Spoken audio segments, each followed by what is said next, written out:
Good afternoon and welcome to the launch event for the U.S. Chamber's new report on digital assets.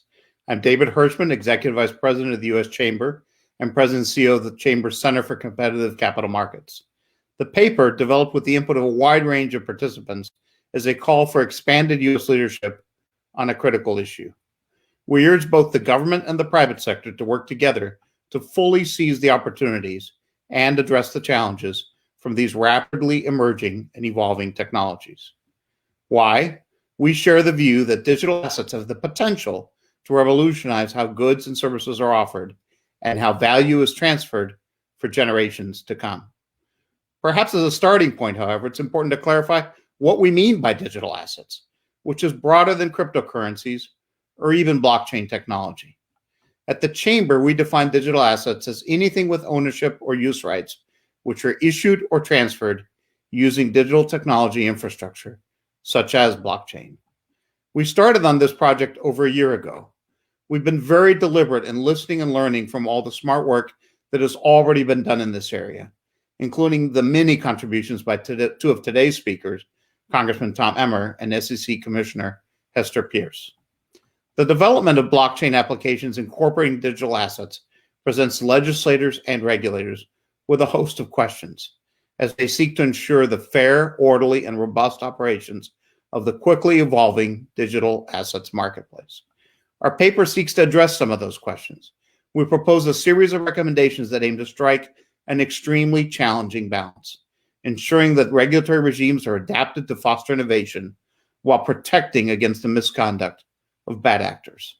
As I mentioned, the paper was shaped by countless conversations with businesses utilizing digital assets. We're particularly interested in hearing about the challenges of starting, scaling, operating, and staying in the United States. We're really grateful to the paper's authors, Troy Paredes, a former SEC commissioner, Scott Kimple, a partner at Hunton Andrews & Kurth, and Chelsea Lamprey, an associate at Hunton Andrews & Kurth. They deserve enormous credit for shepherding all the views and helping assemble the final report. We trust today's program, along with the paper, will advance the conversation. But we pledge, as we always do when we release new reports, to not leave it there, to roll up our sleeves and work with all parties to seize the benefits of digital assets technology and services. I hope each of you will leave today's event with at least three things. First, a better understanding of the digital assets ecosystem and why it matters. A better understanding of how digital assets can positively impact our everyday lives. And finally, how digital assets can be a tool for economic empowerment. And I'm really pleased to turn the program over to the Chamber's leader on these issues on digital assets, the superb Julie Sitzel, who's Vice President of the Center for Capital Markets Competitiveness. Julie, take it away.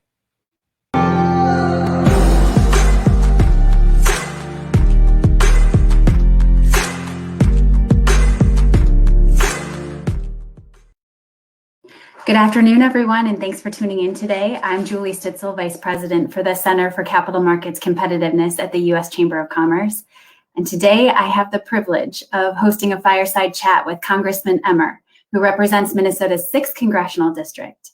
Congressman Emmer is a member of the House Financial Services Committee, co-chair of the House Blockchain Caucus, is the sponsor of numerous House bills supporting the digital assets and blockchain ecosystem, and one of a handful of members who actually accepts crypto donations through his campaign. Congressman Emmer, thank you so much for being here today. Julie, thanks for having me, and thanks for all you're doing to advance this really important issue.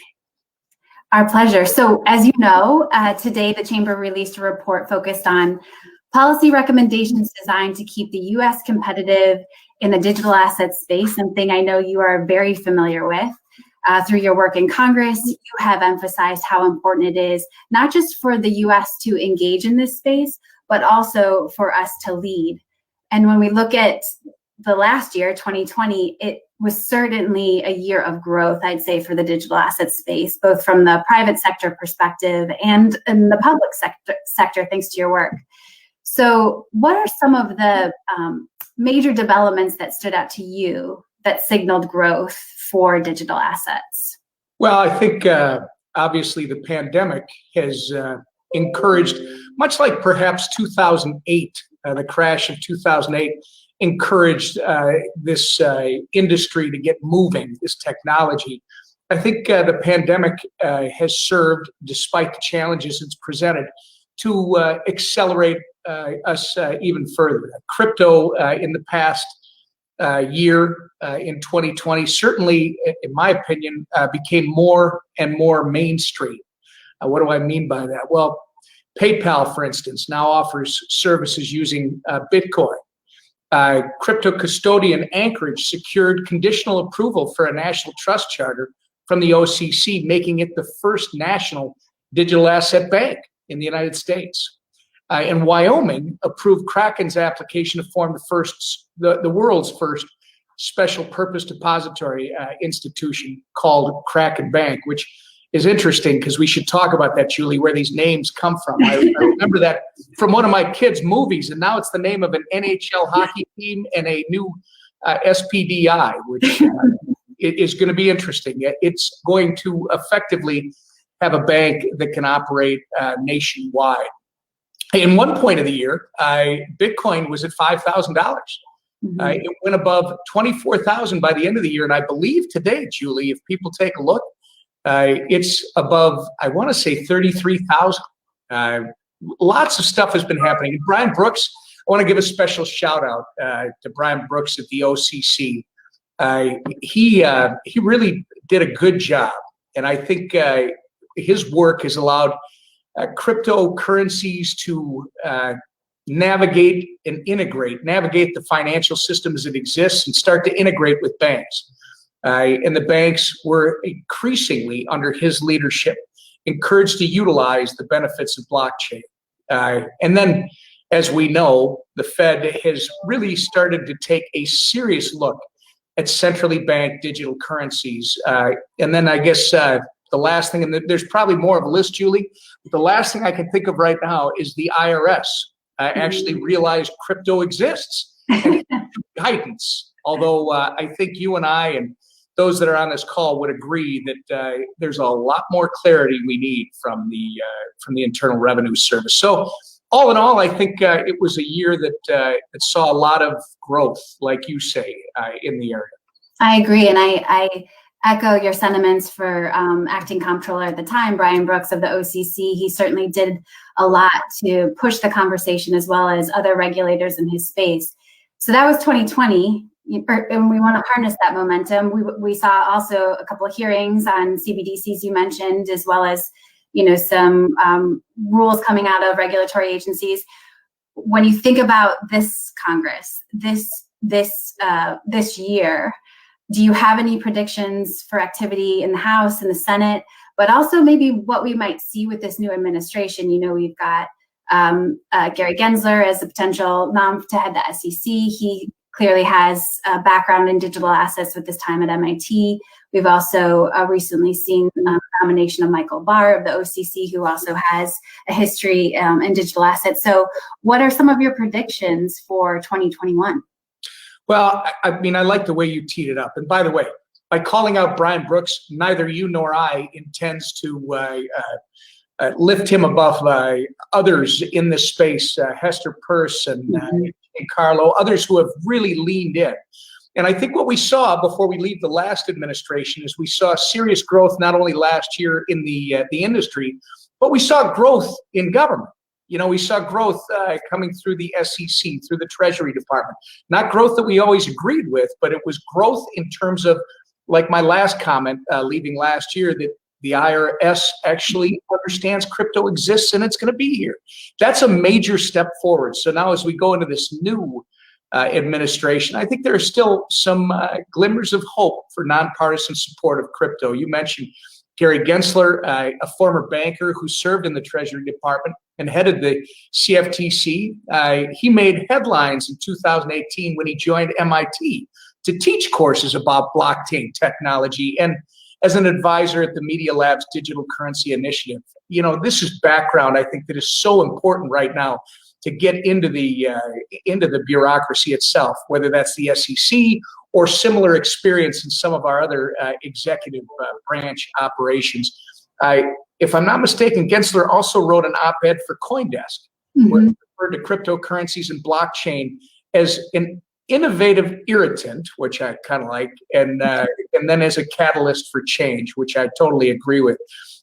You mentioned Michael Barr for the OCC. Obviously, I have a bias. He's on Brooks, but Barr, as I understand it, joined Ripple's board of advisors in 2015, which could be another good sign for a continuation of supporting innovation in this area.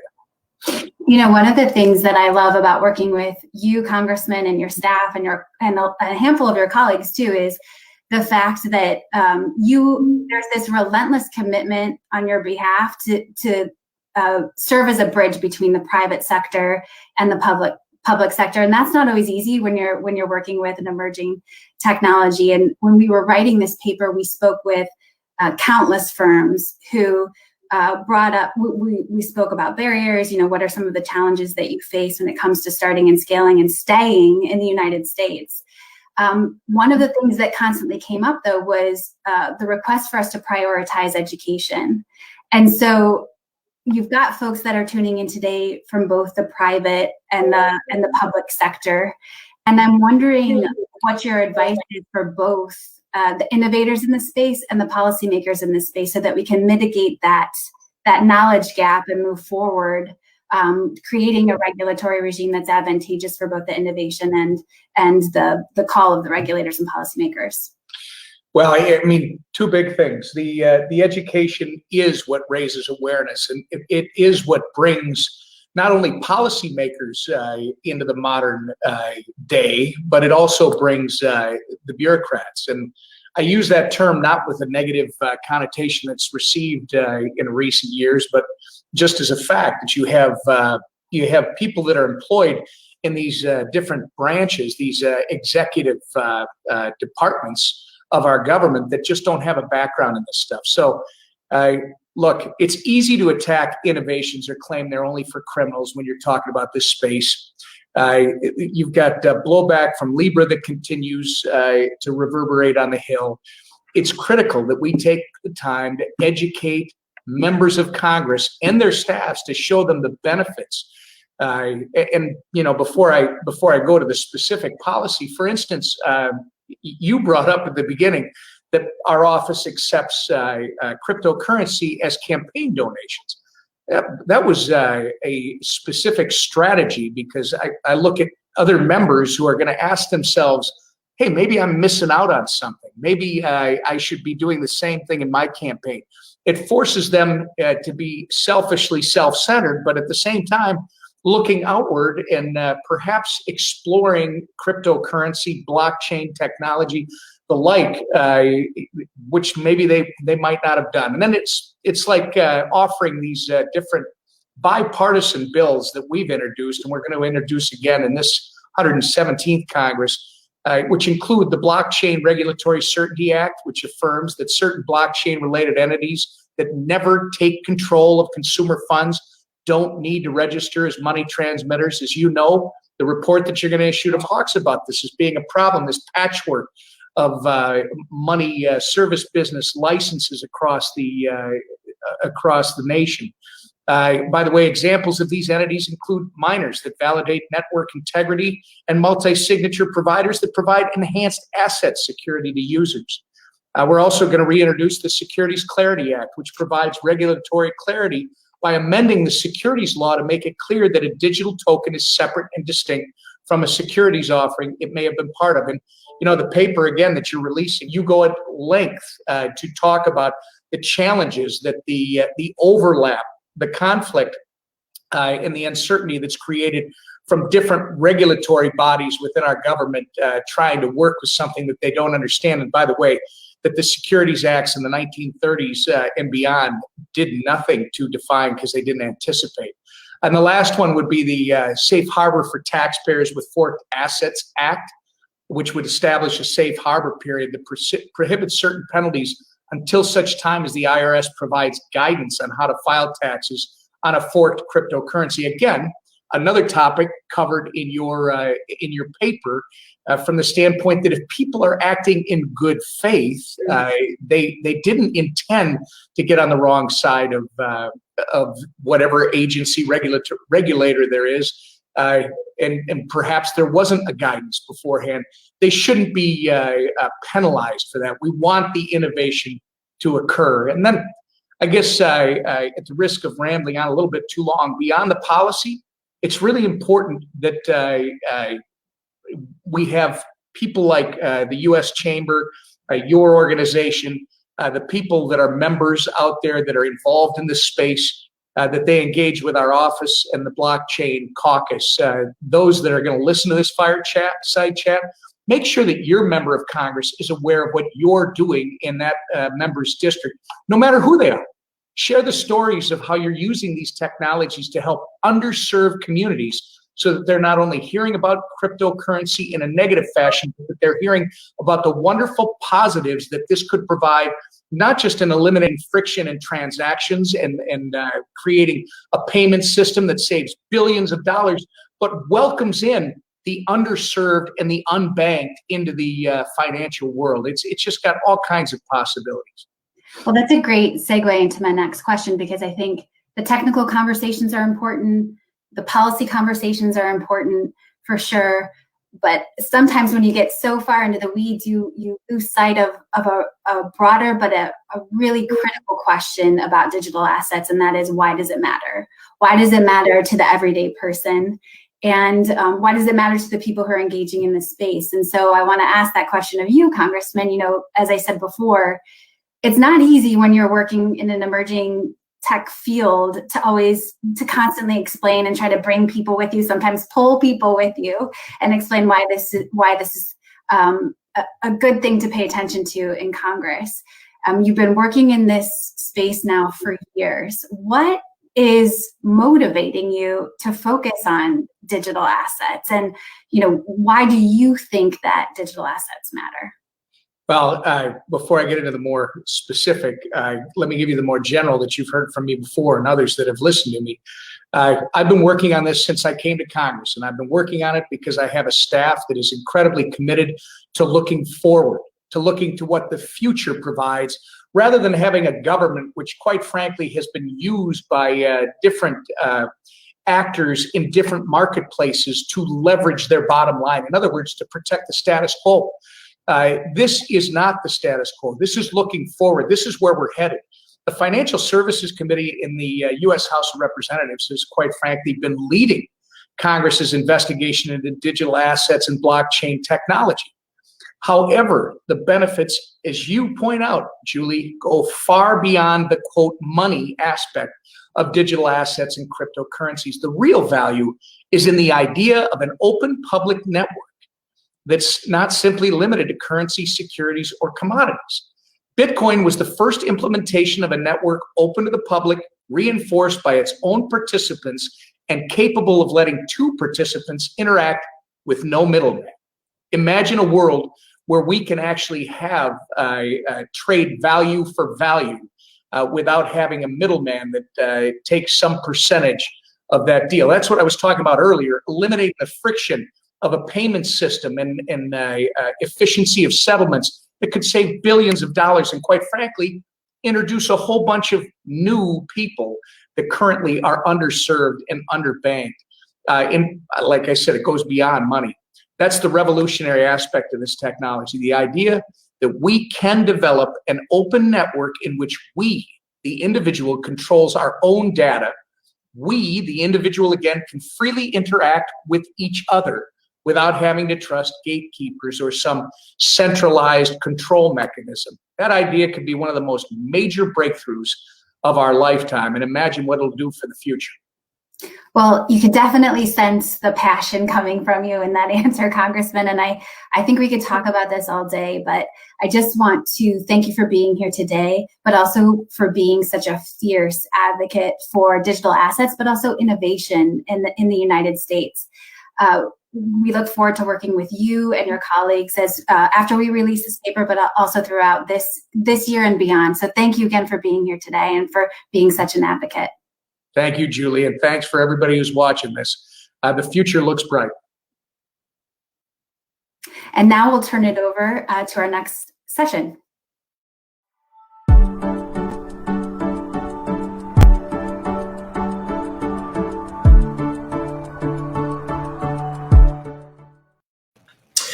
Thank you, Julie. Thank you, Congressman Emmer, for that great kickoff to this event. Good afternoon. I'm Tom Quadman, Executive Vice President with the Center for Capital Markets Competitiveness. Today, I am thrilled to introduce and welcome SEC Commissioner Hester Peirce. We could not have an event here on digital assets at the U.S. Chamber without both having the crypto mom and the crypto dad being a part of it, and it's my honor to have a little fireside chat here with the crypto mom. So Commissioner Peirce, welcome. Well, thanks, Tom. It's a delight to be here, and thanks to the Chamber. I have to, of course, start with my disclaimer, which is that my views represent my own views, not necessarily those of the SEC or my fellow commissioners. It's a real pleasure to follow Congressman Emmer. It's always fun to listen to him because I think he really understands the potential for this space, and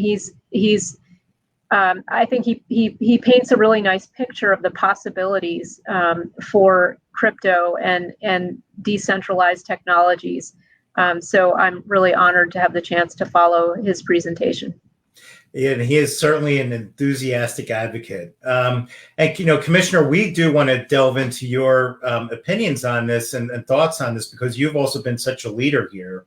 And as we, expressed in our report in some detail, the SEC has been very active in the digital asset space. But you've often been critical of the SEC's approach to regulating digital assets. Can you highlight what some of your concerns are about the SEC's approach to date?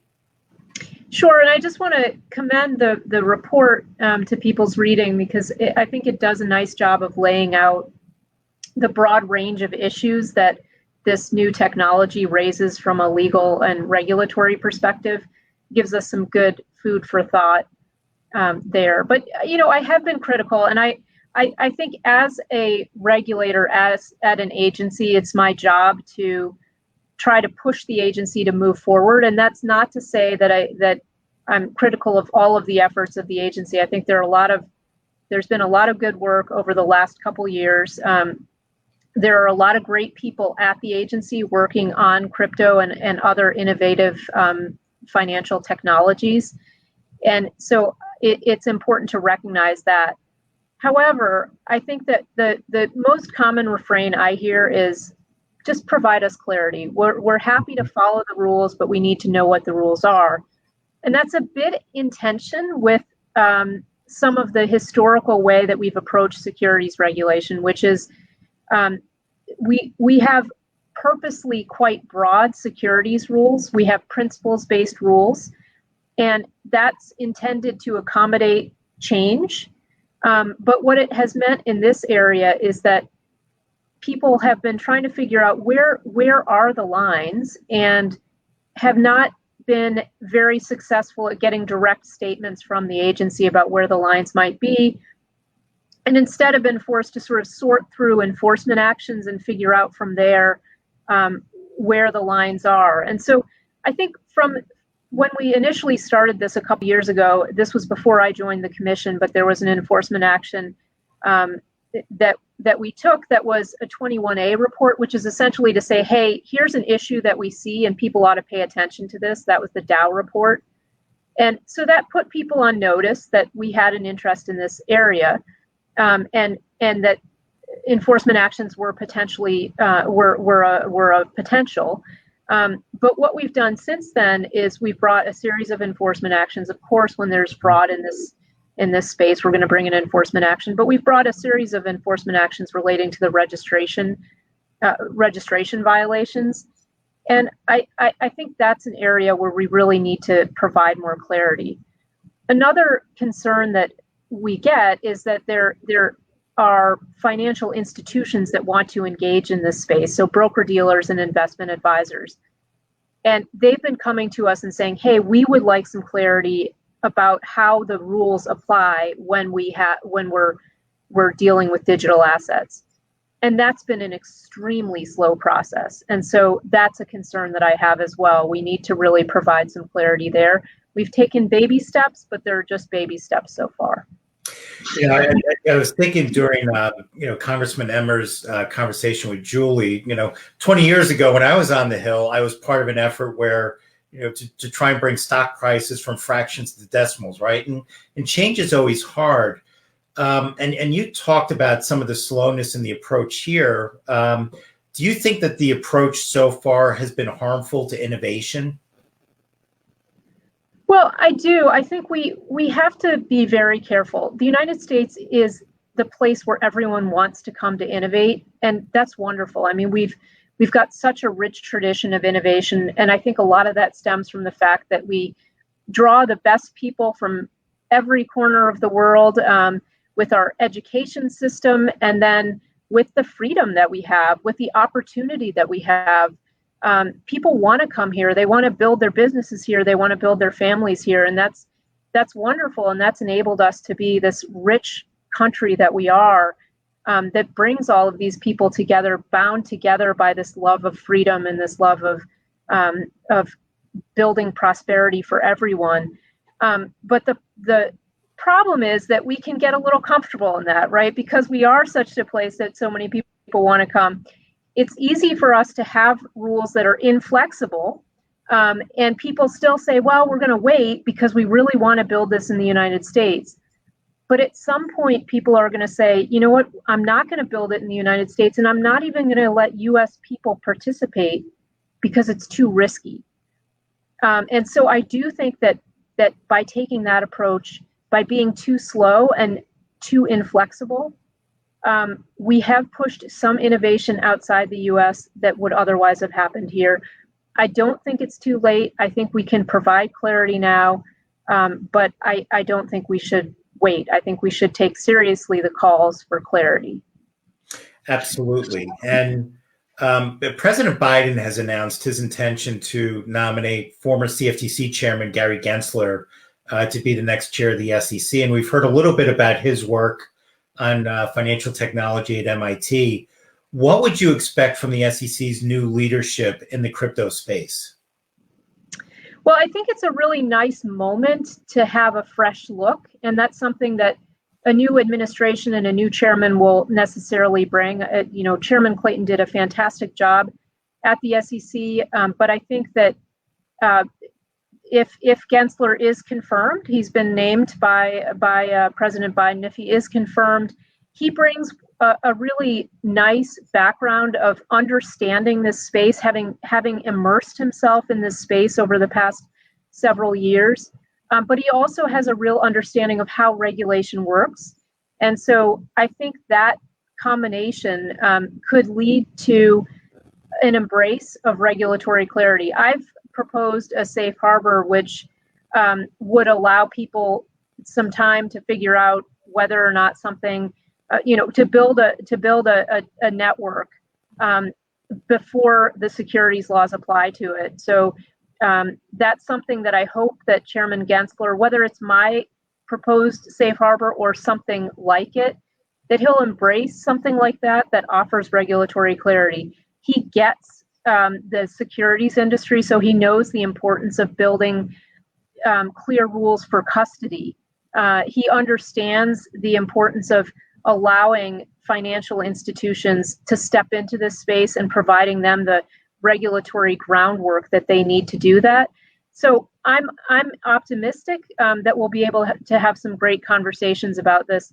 Of course, as always, crypto will compete with the many other items on the agenda, but I think it's one that if he's confirmed, Chairman Gensler will pay attention to. Now, Commissioner, you've talked quite eloquently about the need for clarity and for certainty. On December 23rd, the SEC issued a statement and requested comment regarding special purpose broker dealers acting as custodians for digital assets securities. Can you tell us a little bit about what that statement does and what you were hoping to get back in terms of feedback from commenters on that? So that was an attempt to take a little step toward allowing broker dealers to interact with digital assets. Now, it's very limited in the sense it has to be a special purpose broker dealer. It cannot deal with non-digital assets, and it also can't deal with any digital assets that are not securities. So it's limited in that regard and is constrained also by a number of other conditions. But in putting that out, we were responding to requests by lots of entities that wanted to get involved in this space and were reaching out to FINRA, were reaching out to us. So I think that's a good start. What we're hoping to get back is feedback. What works about the conditions that we laid out there? What do we need to expand? Is what we've offered sufficient? It's got a 5-year time frame on it, which I think indicates that it is intended to be a test. But people should really take this as an opportunity to reach out to us and talk to us. We laid out something very concrete for them to react to, so I hope we'll get some good feedback.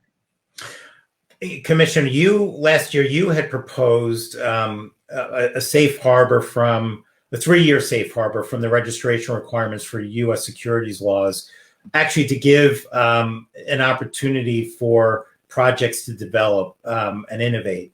Can you share with us your latest thinking on that proposal, and if you think that there are any prospects for that moving forward under the new administration?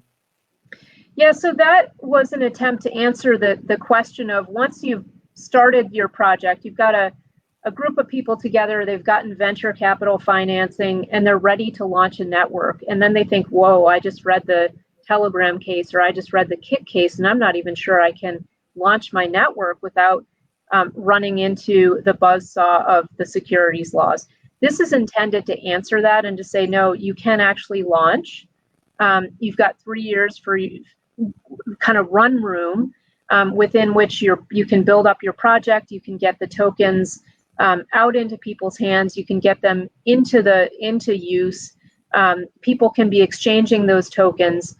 And then at the end of that time frame, we should have a pretty clear idea that that network is really a network and that the securities laws really don't have anything to do with it.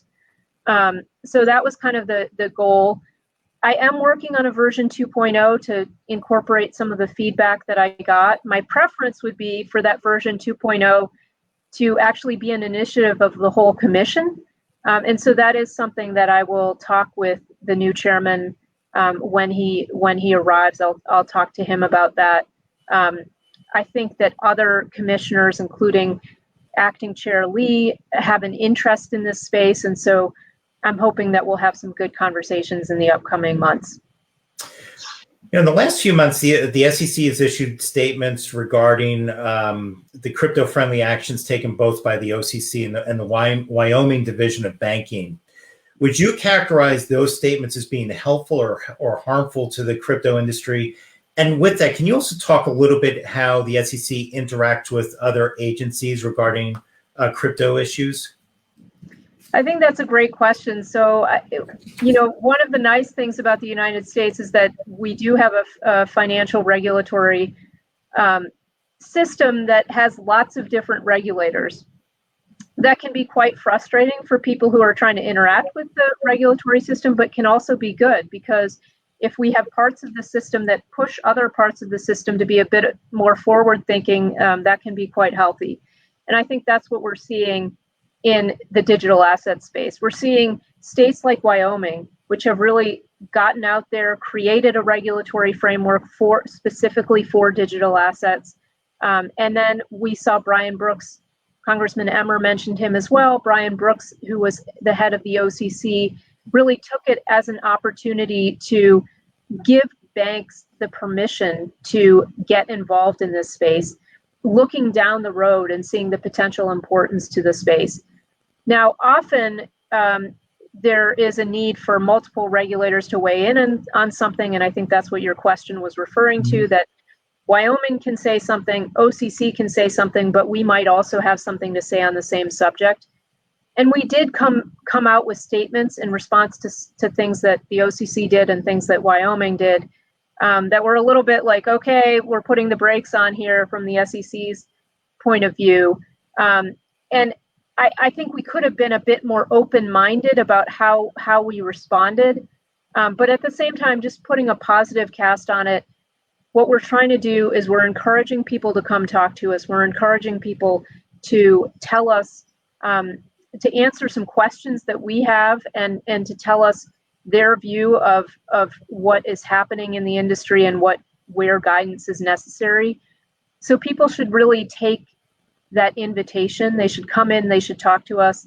write us letters, tell us what they're seeing in the space, how, if they were sitting in our shoes, they would provide clarity. That's really helpful for us. And Commissioner, one last question, and probably this would require more than just a few minutes, but obviously we have a lot of different agencies within the United States that have a little bit of a different piece on this, right? And obviously there's also the international realm, right? And we saw last year where the European Central Bank head, Christine Lagarde, talked about the potential of global regulation of coins. So the question is one, how can the United States interact with international bodies, right? Because we have such a diverse regulatory scheme ourselves. And also, how do you see things developing in 2021?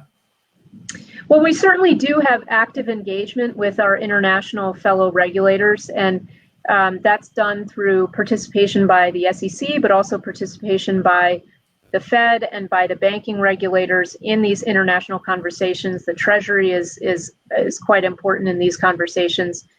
And so that it can both help us to understand the approaches that our fellow regulators are taking, to think about ways that we can coordinate, obviously understanding that each jurisdiction has its own right to regulate activity in its own jurisdiction. We can look at substituted compliance approaches that have worked in other areas. And then we can just do some joint research on issues, which I've found to be quite valuable. So that's all positive, and I think that will continue going into 2021. It is important for us to keep thinking about these issues, and I would caution. There's been some, talk coming from folks across the spectrum, both here in the U.S. and then abroad. Christine Lagarde, a week or so ago, made some noises about having some concerns about funny business in this space. And I think it's important for us all to be reminding ourselves that there's really great potential here, and there's value when people have the ability to transact with one another in a way that's mutually beneficial for both of them. And so I think in our international conversations, we need to be reminding each other, we need to be reminding our fellow regulators that even though there are a lot of unknowns about this technology, there are also a lot of potential benefits to people across the globe. Well, Commissioner, thank you very much. We appreciate this opportunity to have this chat with you. We look forward to hearing from you more on this, and we hope to make some progress in this area in 2021. Thank you very much. Thank you, Tom.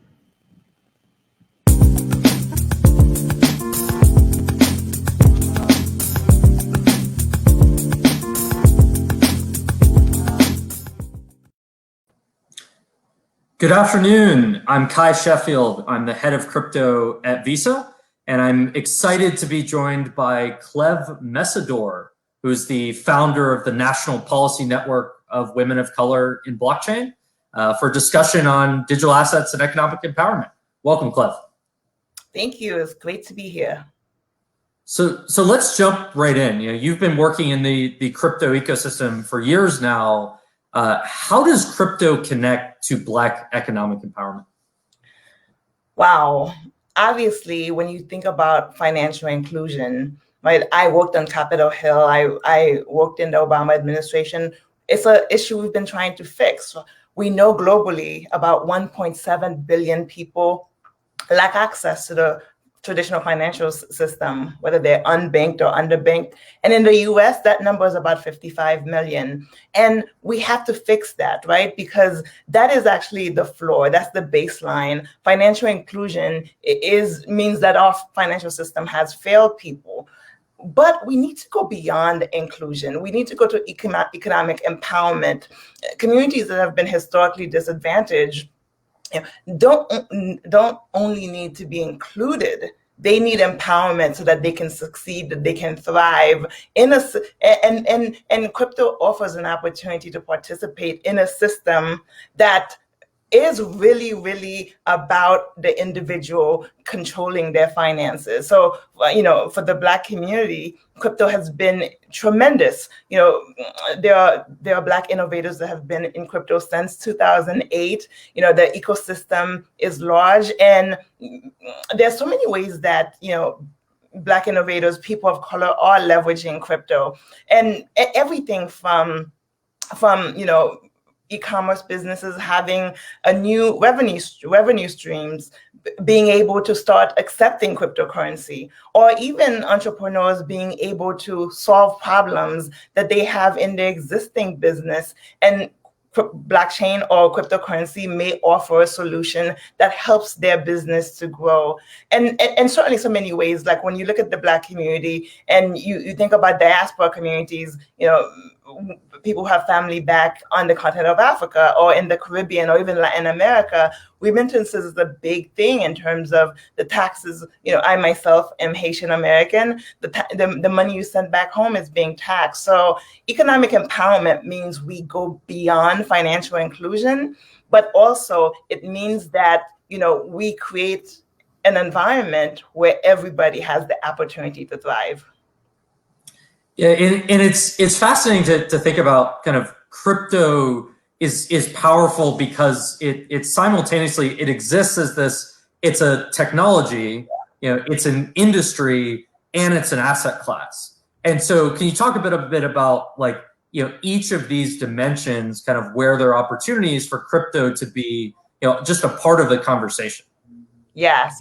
So I want to commend the Chamber for putting out this report, but also to making sure that economic opportunity is part of this conversation, right? We know the marketplace has changed. We know that, consumers are much more diverse. And so, as you mentioned, Kai, when you look at, this is an industry, this is a technology, it's also an asset class. And with a diverse consumer base, the opportunities are limitless. In some ways, that's one of the challenges for crypto. It is the fact that for an industry that's at its infancy, there are so many ways, access points for people to come into this space.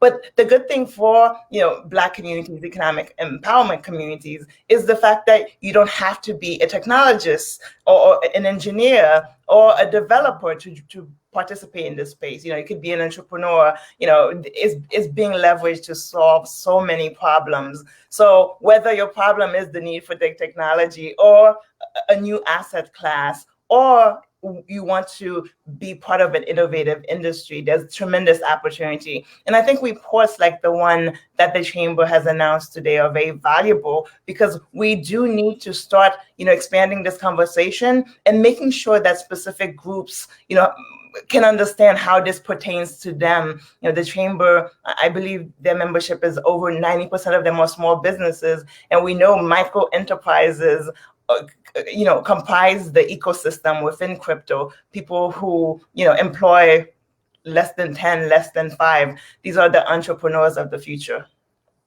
Yeah, I think it's a really interesting point of just kind of how are small businesses in the United States evolving, and kind of what ways can crypto help them. And it feels like when people hear small business, they think about a brick and mortar, mom and pop shop that's just selling to their local community.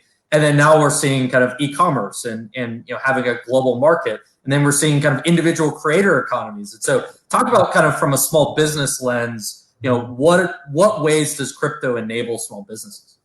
Yeah, it's the 21st century, and we have to redefine, how we look at small businesses. It doesn't mean that there's not room for the mom and pops and the brick and mortar businesses. They've had to innovate over the last, 2 decades or so. I remember during the Obama administration, I was a political appointee at the Department of Commerce, and my agency, the Economic Development Administration, a 40+ year agency, our task was to help regions and counties and economic development professionals at the local level create jobs.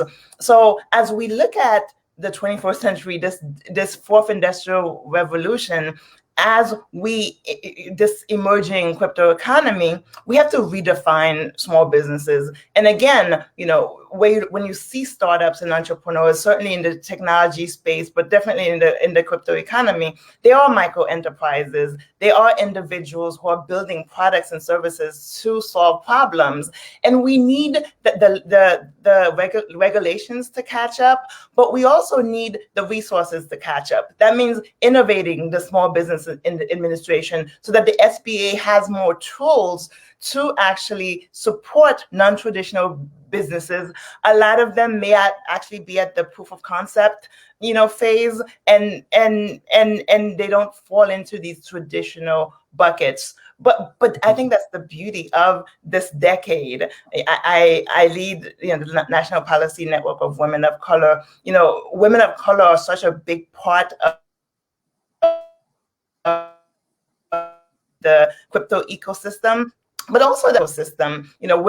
Women, comprise are tremendous entrepreneurs, and crypto allows them an opportunity to really take back power, their financial power, and be able to, bring their products to the marketplace, to a new marketplace. So it's pretty exciting, and I do hope we see Congress and local electeds look at small business differently. Again, we want to make sure mom and pops and brick and mortar companies are innovating, but we want to make sure that we're also servicing these new businesses.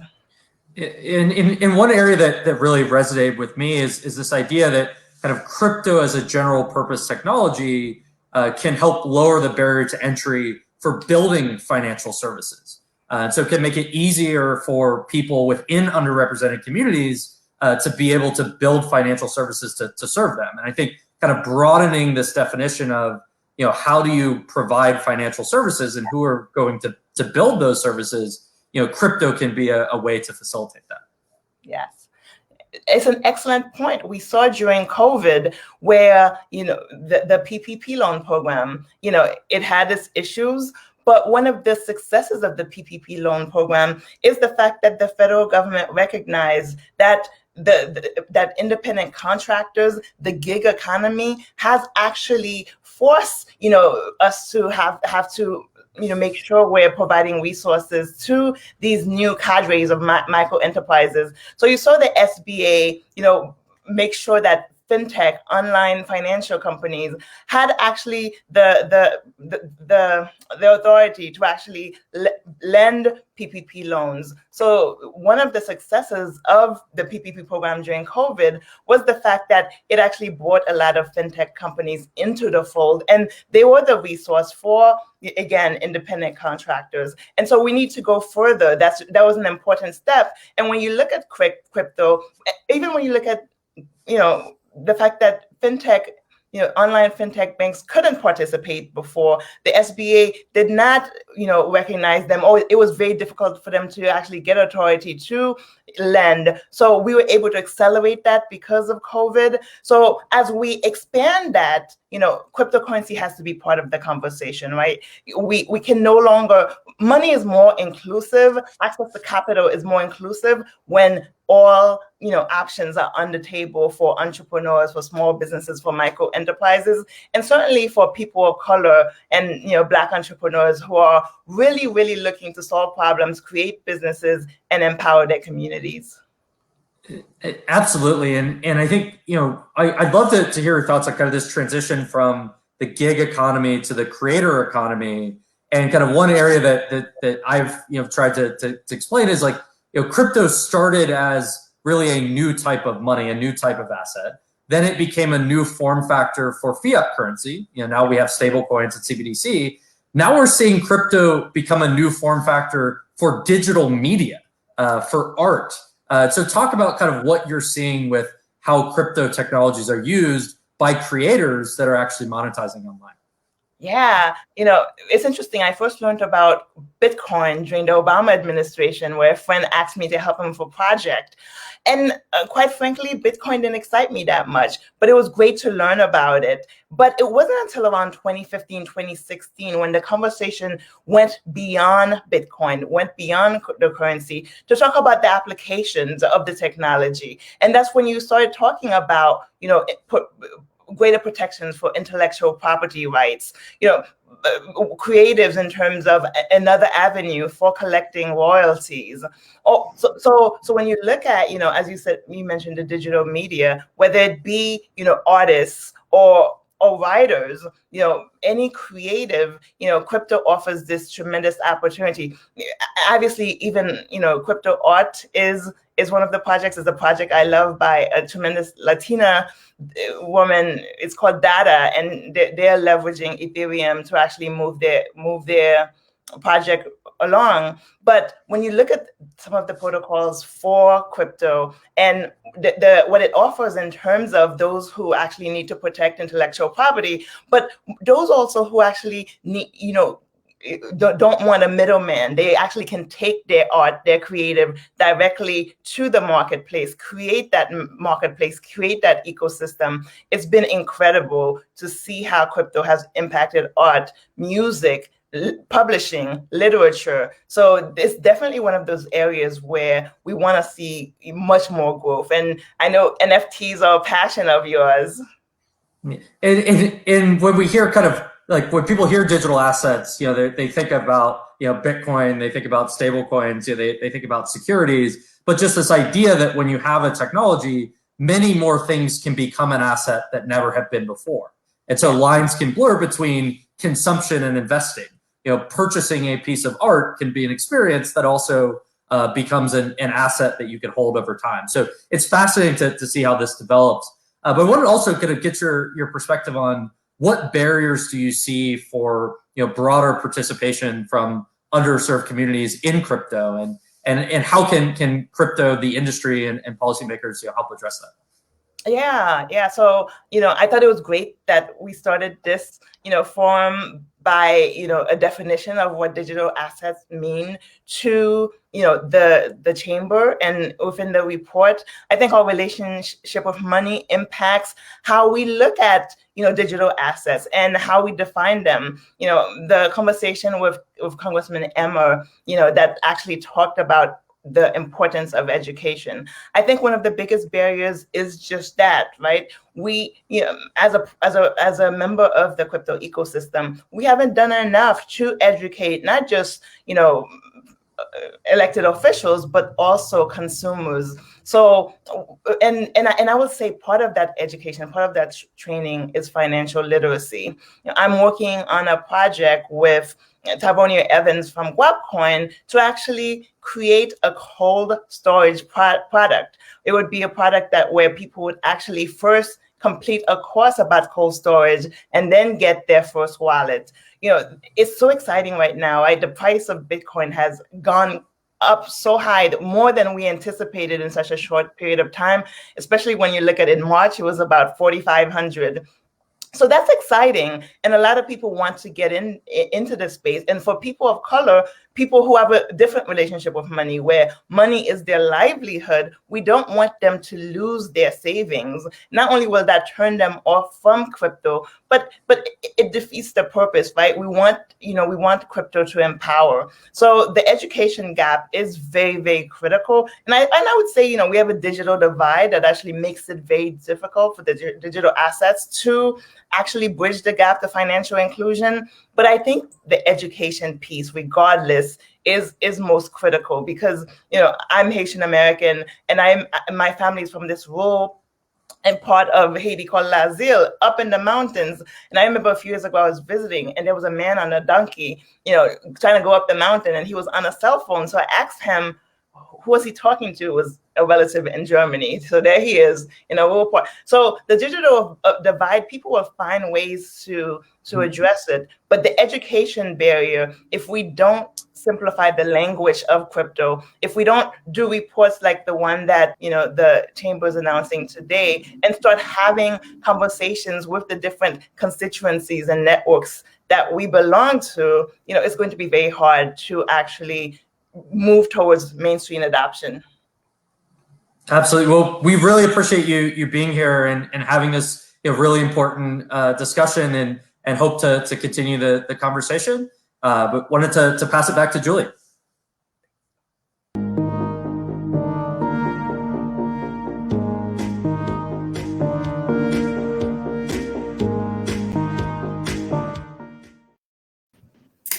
Thank you, Kai and Cleve, for that fantastic conversation on digital assets and economic empowerment. We're now going to pivot to a topic that I think will be equally as riveting, and that is U.S. central bank digital currency, often referred to CBDCs and stablecoins. So I'm joined today by two experts, and my job, honestly, is just to tee them up and let them run with the next 20 minutes. So I'll start with the Honorable Chris Giancarlo. He's served as the 13th chairman of the CFTC, a member of FSOC, the President's Working Group on Financial Markets, and the executive board of IOSCO. He's currently senior counsel at Wilkie, Farr, and Gallagher. And he's joined by, with David Treat, who is the senior managing director at Accenture, where he co-leads their blockchain business and also serves as Accenture's lead of the New York FinTech Innovation Lab. He has more than 20 years of experience. He's played multiple roles in the financial services sectors, from working capital markets, retail banking to cards. And he also serves on a host of boards that are dedicated to strengthening the digital assets ecosystem. Both of these two gentlemen work together as co-directors of the Digital Dollar Project, which we'll hear about in a few minutes. But before I hand it over to Chris, I just wanted to say welcome, gentlemen. Thanks for being here today. Thanks, Julie. It's great to be here with the Chamber and with the CCMC. And it's an honor to follow such great guests, including Representative Emmer and Commissioner Peirce, my crypto spouse. I didn't know if you wanted me to call you Crypto Dad, but it's kind of a thing, right? We have Crypto Mom and Crypto Dad here. Well, it's an honor to have that name. And but what I'd like to do today is begin with three observations about U.S. financial markets.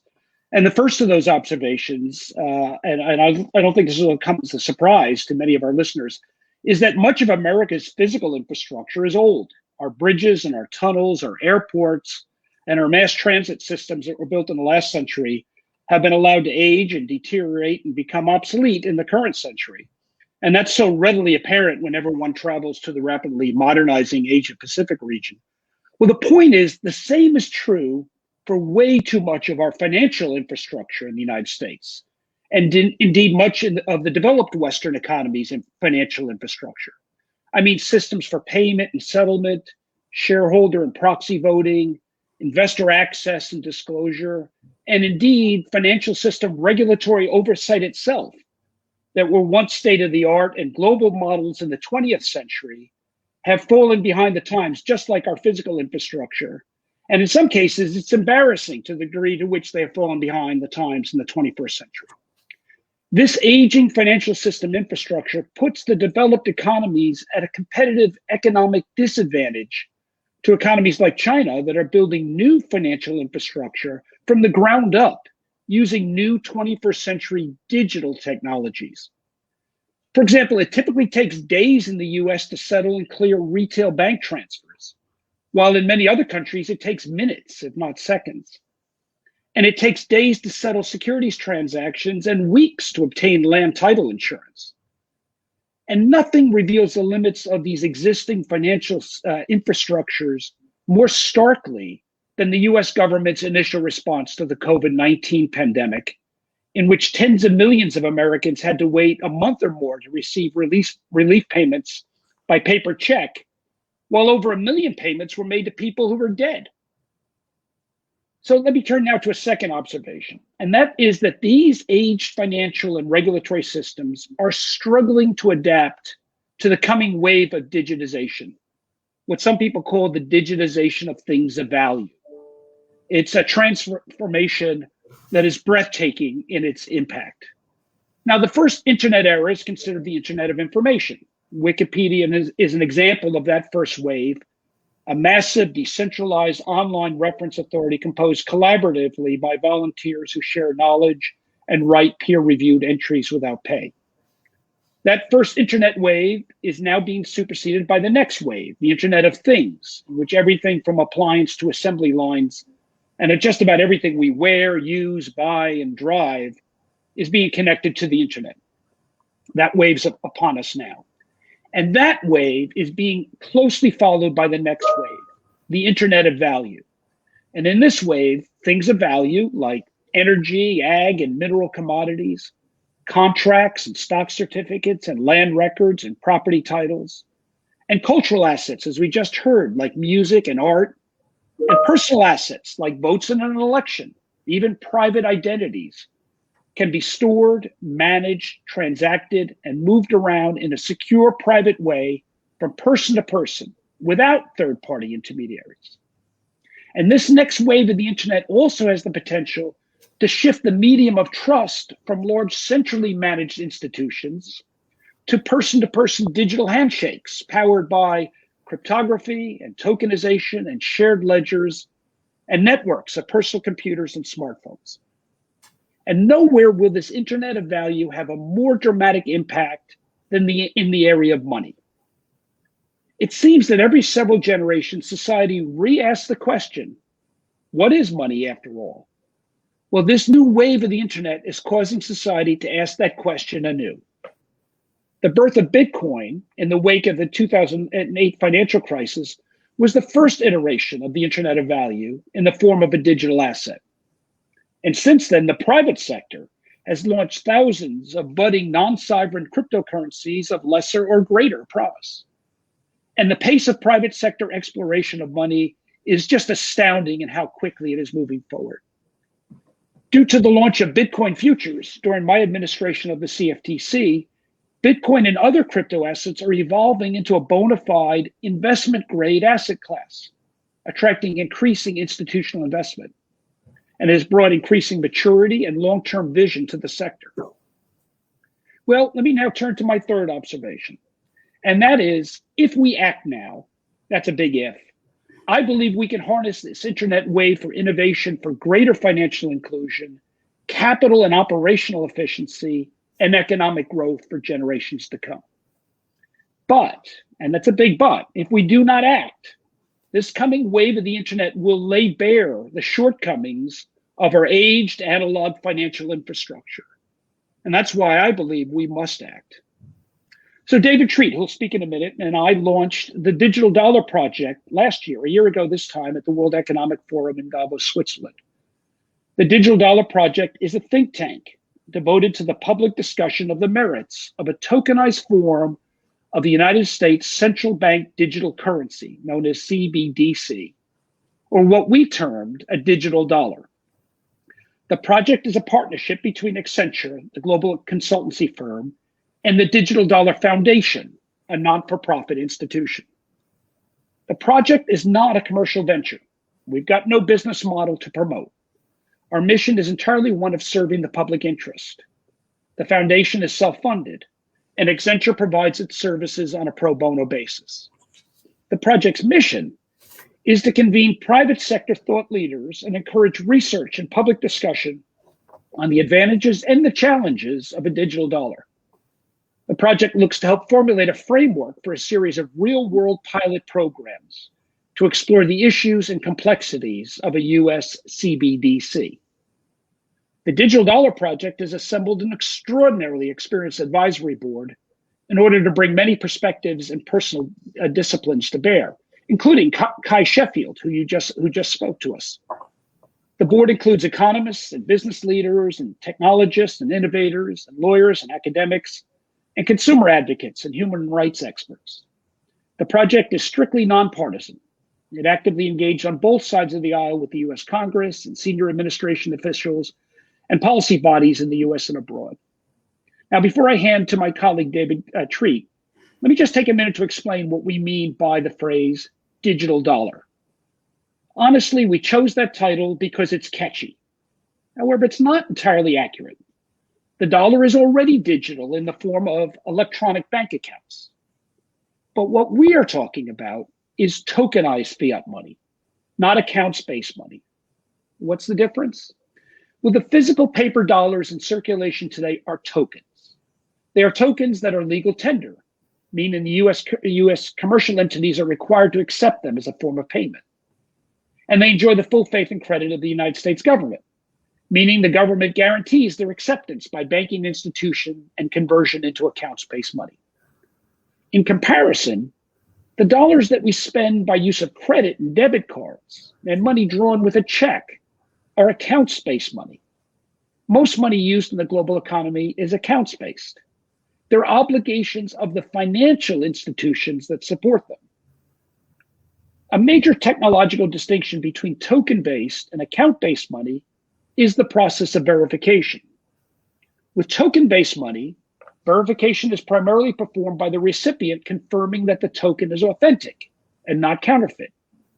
On the other hand, accounts-based money requires third-party authentication of the identity of both parties to the transaction and the adequacy of funds in the transferor's account.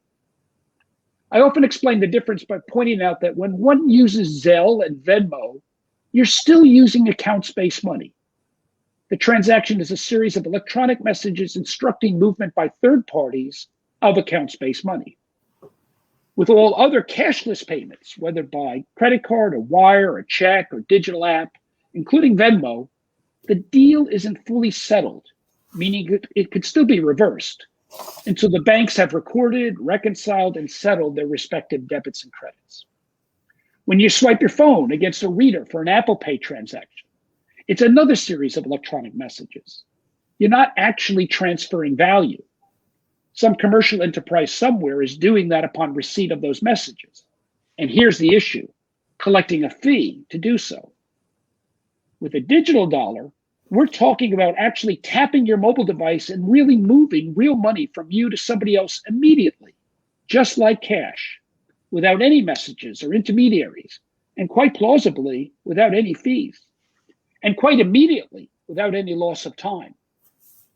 Today, you can share a photo or a video with someone around the world in a second, but it takes days, if not weeks, to send a few $100s, and at a cost of 7 to 17%. A digital dollar would make sending money as simple, as immediate, and as cost-free as sending a text message, whether at the supermarket counter or around the globe. Okay, I'll pass the microphone now to David Treat to talk about where we are and where we're going, and then be available to answer some questions. Thanks, Chris, and thanks, Julie, and thanks to the Chamber for having us. As Chris was describing, we did release our initial white paper back in May of 2020. You can find it at digitaldollarproject.org. Everything that we do is very much in the open and for our collective benefit as a group focused on this innovation wave. In the paper, we outline a model for a tokenized digital dollar, as Chris described, as a legal status of physical currency in a digital form, and it talks through the nature of a champion model that we envision, where the dollar, enjoying the full faith and credit of the U.S. government, operates alongside existing forms of money, certainly in the near term and the medium term, and its issuance and distribution and redemption would take place just as it does with physical cash today. It's issued by the Federal Reserve to domestic banks and regulated entities against reserves that are held there. Banks would then distribute digital dollars to domestic end users' digital wallets against those bank deposits and against collateral to non-resident banks. For consumers, digital wallets would offer essential payment functionalities integrated within existing banking services. Payments at points of sale could still be conducted through conventional terminals or full contactless solutions. Only with digital dollars, the terminals would actually transfer the value peer-to-peer, not based on message and reconciliation, as Chris described. Regulated entities would extend such wallets to their customers through existing outlets for mobile phone applications. As was discussed in the previous panel, it creates tremendous opportunity for unbanked and underbanked end users with the creativity and the reach that these digital wallets can enable. Our digital dollar proposal is not antithetical to other virtual currency efforts, as described earlier in other panels. In fact, we see them as being inextricably linked and valuably linked, with the innovation frontier being within the private enterprise to take advantage of the programmable nature of money and what it can do, and the central bank digital currency being very much limited to the key regulatory and national policy constraints or concerns that are applied within it. The whole notion is that this is monetary policy neutral. We take no view on the issuance of money supply. It's a policy tool, not a policy expression. Our proposal is also sensitive to the rights of financial privacy. We have to get this right, the notion of individual privacy and law enforcement. the technology is there to be able to accomplish both and do so in really creative and innovative ways. This is especially important in light of the US Constitution's restrictions on government infringement on the rights of privacy. And so our proposal posits that, like many technology decisions and design choices, this should all be driven by functional needs and our collective societal values. The technological form of it needs to follow that public policy function. So last summer, Chris actually spoke on behalf of the Digital Dollar Project to 3 US congressional committees. He made the case for the US Treasury and Federal Reserve to test and explore US CBDC, working along and in partnership with the private sector in a series of pilot projects. We think this is the right approach in exploring key areas of concern such as privacy, cyber resilience, financial inclusion, interoperability, and more. In September, the Digital Dollar Project published initial proposals for 9 distinct pilot programs to identify practical opportunities to test and evaluate key features of a US CBDC. The pilot programs are designed to explore how a US CBDC could serve important public policy goals while addressing the specific challenges faced by different economic stakeholders, including consumers, businesses, financial institutions, and the fintech community. The proposed pilots reflect input from the project's advisory group, and we really appreciate their contributions for that. They result from a lot of discussions and research and events that have taken place over the past 10 months. And really the whole conversation has moved and transitioned from if to how and when. And this is not just in the US, globally. Recently, a BIS report put out that more than 80% of the world's G20 central banks are on some stage of the journey. And it's important that we put our progress here in the context and share those insights on a global basis. The Digital Dollar Project's focused on diving deeper into the challenges faced by different constituent groups, including individuals, businesses, and financial market infrastructure providers. A pilot program could test the treasury management and security benefits for small businesses over physical cash handling, as well as the cost benefits for minimizing card processing fees and the longer settlement times, as Chris described.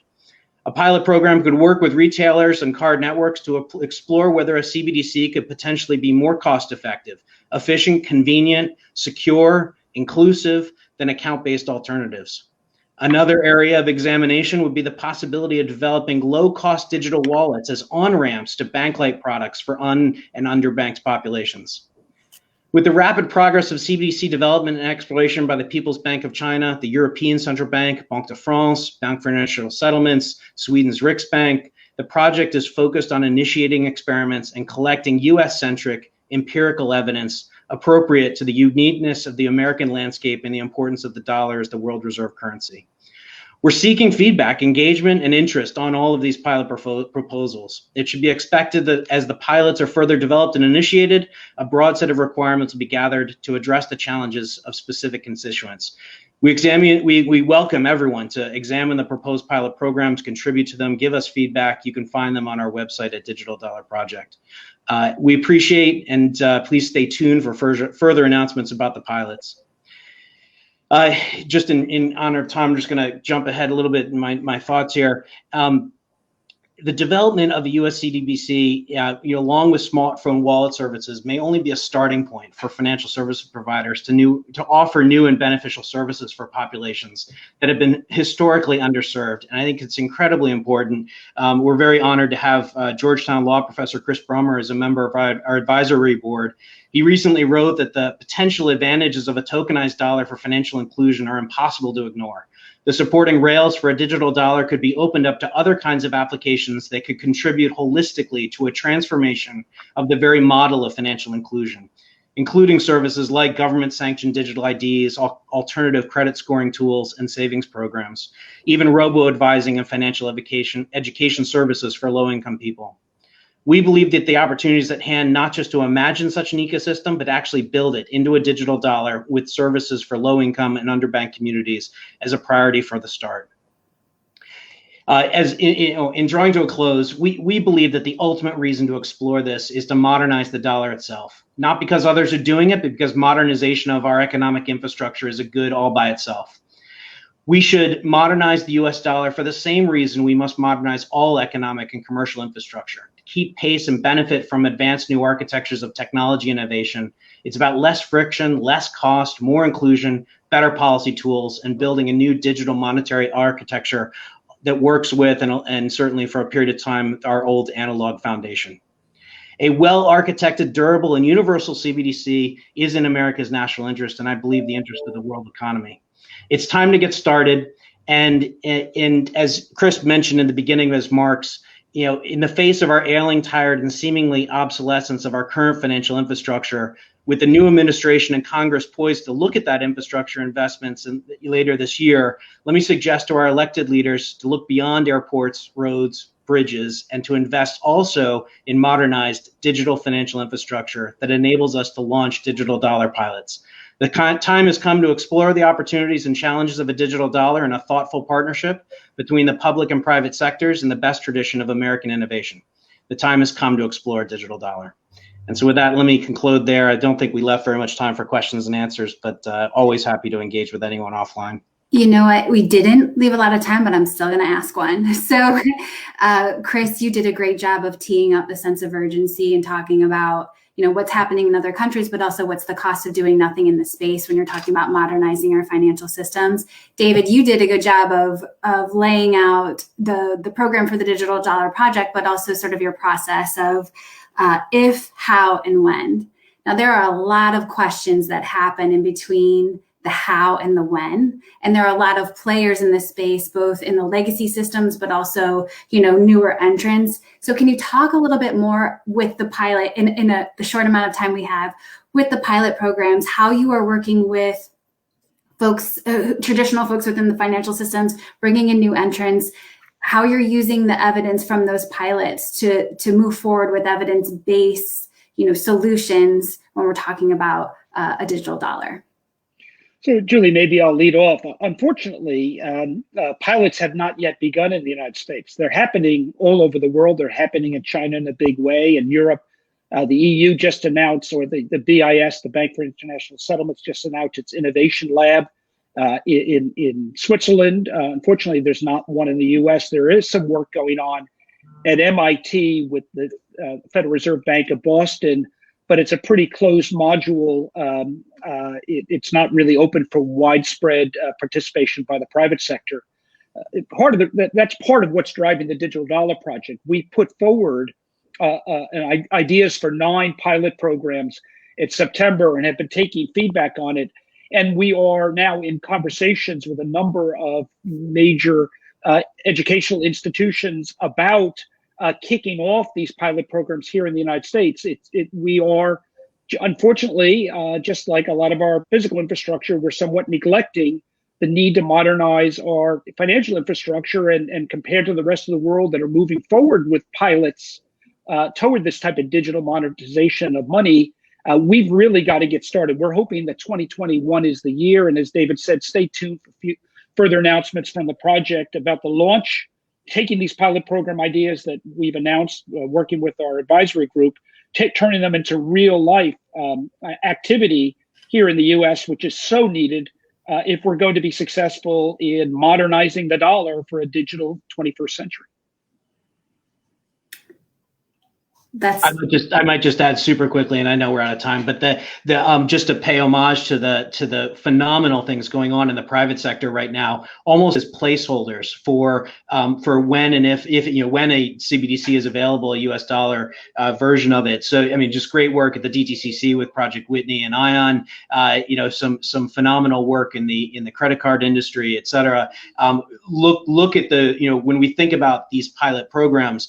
The whole notion of a central bank digital currency is enabling a wider business flow and a wider use case, and the work is progressing on that front in those use cases. Again, using placeholder constructs to be able to anticipate what it will be like. So bringing together the public and private sectors and really starting to have those holistic pilot testing and learning experiences just critical. Well, Julie, maybe to just bring this home, if I could. Yes. Cleve mentioned before the image of a man in Haiti climbing a mountain on a donkey on a cell phone, speaking to, I think it was an uncle in Germany. How sad would it be if 18 months or 2 years from now, that uncle in Germany could send that man in Haiti by text message 100 euros but a cousin in the United States would have to send a paper check, and it would take 3 weeks before that paper check actually cleared a bank account in Haiti, if that person had a bank account, and that various intermediaries would be taking 7 to 17% out of that. How sad would that be for the United States' role in the world? But unfortunately, on the trajectory we're on right now, that could very much be the reality 3 or 4 years from now. Well, I think you both have set us up beautifully to have another conversation on CBDCs and stablecoins. So I really appreciate you taking the time to be here with us and sharing your insights. And I hope that you will come back and maybe give us an update on what's happening with the pilots. And we look forward to working with you going forward. Will do. Thank you very much. So I have the privilege of closing out this program, and I want to start with the fact that the paper we released today proposes a series of recommendations that are designed to catalyze the conversation around digital assets. And I think I loved Commissioner Peirce's point that the United States is the place that everyone comes to innovate. And that's why we did this paper. We did the paper because of the innovative and economic opportunity that we see in digital assets. Like David, I'd also like to thank Troy Paredes, Scott Kimple, and Chelsea Lamprey for their tireless work on this paper. It will be an effective tool for a policy tool for us to use this year and beyond. I'd also like to thank the many firms that we consulted with throughout this process who've not only guided the direction of the paper, but will continue to guide our advocacy going forward. And finally, I'd like to thank the U.S. Chamber events team. You know, we do a lot of these things, and if they look easy, they're not. And we would not be able to pull this off without their professional expertise. If you are a regulator, a policymaker, or shape policy in any way, thank you for being curious about digital assets. We look forward to working with you and partnering with you on ways that we can shape a regulatory framework that fosters innovation. If you are an entrepreneur or someone who works in the private sector in the digital asset space, thank you for your dedication to innovation and for showing us the opportunity that digital assets present. If you are just hearing about digital assets for the first time, thank you for joining us today. I hope that our paper and today's program continue to spark interest and that you'll stick with us as we continue to advocate digital assets in the US. This is the first of many programs that we will have on this topic. And I look forward to having everyone back soon. Please do not be shy about sending us feedback on this program or our digital assets efforts broadly. So thank you again for joining us today, and be safe.